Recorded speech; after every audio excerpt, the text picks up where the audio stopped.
Comment expliquer la hausse du prix du logement en France?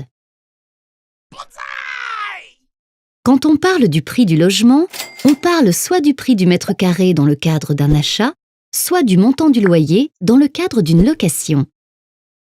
En France, le prix du logement a augmenté à partir de 1997, puis ne diminue que très légèrement depuis fin 2011, que ce soit en Île-de-France ou en région.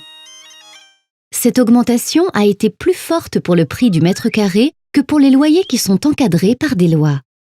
De plus, cette augmentation a été particulièrement forte dans les centres-villes où l'on peut bénéficier de nombreux services tels que les transports et les commerces.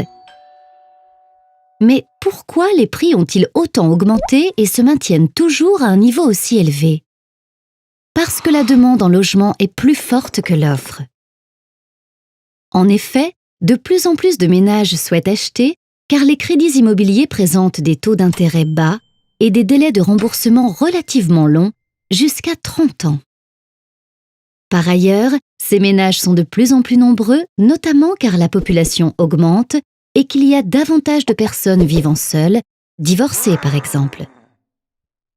Et pourquoi n'arrive-t-on pas à construire suffisamment de logements pour répondre à cette demande? D'abord, parce que les terrains disponibles en ville sont rares. Ensuite, parce que les normes d'urbanisme réglementent la hauteur de certains bâtiments. Il n'est pas possible, par exemple, de construire de grandes tours dans plusieurs quartiers de Paris. Enfin, parce que construire est de plus en plus cher. Non seulement le prix de certains matériaux augmente, comme celui du sable qui sert à faire du béton, mais en plus, les bâtiments doivent répondre à de nouvelles exigences. Ascenseurs, parking en sous-sol, basse consommation. On pourrait s'attendre à ce que ces prix élevés freinent la demande. Pourtant, on constate que la demande se maintient.